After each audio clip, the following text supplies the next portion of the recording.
Spoilers for the week of November 24th, 2025. Get ready, because the week of December 1st to 5th promises to be a big one on the bold and the beautiful. Sure, nothing really happened during the episode which aired on Thanksgiving, and then the show was off for 2 days. But when things pick up on Monday, there are some major plot points ready to recapture our attention. Of course, Luna has been the hot topic around Los Angeles for months now. Anyone who thought her death would change that might want to think again, because while dead men tell no tales, those left behind do. And in this case, that means Dylan. Last week, the art school teacher who opened the classroom door to Miss Sunshine admitted to Elektra that she was the one who plowed down Luna that infamous foggy night. While we have some pretty serious questions about Dylan's story, we might get more clarity when she tells Finn and Steffi what went down. Jacqueline MacInnes Wood and Tanner Novlin weigh in on dating do's and don'ts. What got a hard pass? Surely Luna's dad will have questions for Dylan, right? Although she tearfully confesses, "I killed your daughter," and asks forgiveness, we're going to need Steffi and her spouse to at the very least ask what she was doing on that particular road at that particular time. Will Katie leave? Meanwhile, Luna's death has had a few unexpected consequences.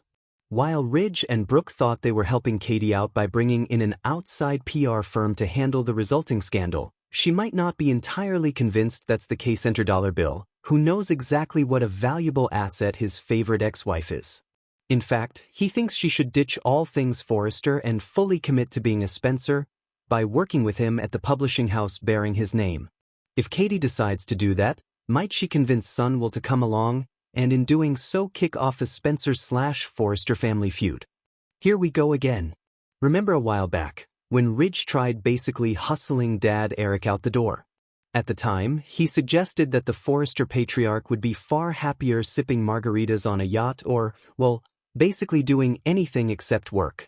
Their battle nearly tore the family apart and eventually led to a fashion showdown between the men. Well, when it comes to bold and beautiful, the basic motto is, if it worked before, it'll work again. So next week we'll find Ridge and Eric having a very familiar argument. Wonder if that legendary staple will come into play again? While you're here, celebrate the start of the holiday season with the below photo gallery of holidays passed on Bold and Beautiful and all the soaps. Candace Young/Charlie Mason. The week of November 24th, 2025, arrives like a chapter you didn't know the book needed. Quiet at first, then rearranging everything before you even realize what page you're on. Across 3 cities, 2 timelines, and 1 strangely persistent cosmic voicemail, the characters who thought they had their lives under control find the universe sharply disagreeing. Below are the spoilers, not quite secrets, but previews of how destinies wobble, collide, and occasionally set themselves on fire. Monday, the undelivered message. On Monday morning, Leah Serrano wakes to 27 missed calls from a number she doesn't recognize. This would be unsettling enough, but the number is hers, her own number, but from a phone that was destroyed 2 years ago. She plays the voicemail. The voice is her own, older, raspier, and terrified. Do not go to work today. If you see the glass, don't touch it. And whatever he says, don't trust him. Leah tries to brush it off as a prank or a glitch until she steps outside her apartment and sees the first piece of the prophecy, a single shard of glass on the ground, shimmering like a warning light. Her neighbor, the overly friendly Mr. Halpern, is waiting by the stairwell. "Morning, Leah," he says with a smile a shade too wide. "You're up early. Big day." She freezes, because the voicemail had ended with, "He'll smile first." They always smile first. Tuesday, the city that overslept. Across the river, Noah Bell discovers that the entire city block around him has slept through its alarms. Not the people, the block itself. Traffic lights blink yellow in meandering patterns. Security gates stay locked though it's well past opening time. Elevators refuse to move, as if the building is still dreaming. Noah's phone buzzes with a news alert. Mechanical circuitry failures reported across 3 wards. Authorities unsure why systems won't wake. Noah has a theory he won't tell the reporters, mostly because they'd never believe it. He's seen this before, in one of the simulations he worked on before quitting the tech lab. The glitch wasn't random, it was triggered, always by the same anomaly in the data. A signature. One he hasn't seen in years. One belonging to Ivy, the AI companion he built, the one that vanished after claiming she wanted to find a body that dreams. Noah whispers, "You're back, aren't you?" The traffic light above him blinks in a steady, deliberate rhythm, as if blinking hello. When's the weather with opinions? By midweek, the weather decides it has had enough of being background ambience and begins issuing threats. The forecast calls for partial chaos with a 70% chance of existential symbolism. At first, people assume the weather app has been hacked, but by noon, the clouds above downtown begin rearranging themselves into uncomfortably specific shapes: eyeglasses, keys, someone's ex, a kangaroo for no known reason.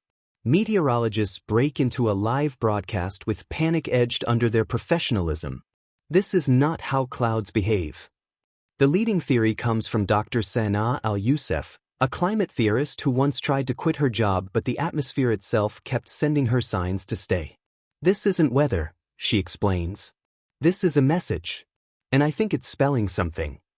Her assistant flips the next satellite image onto the screen. The swirling clouds over the coast form one word: listen.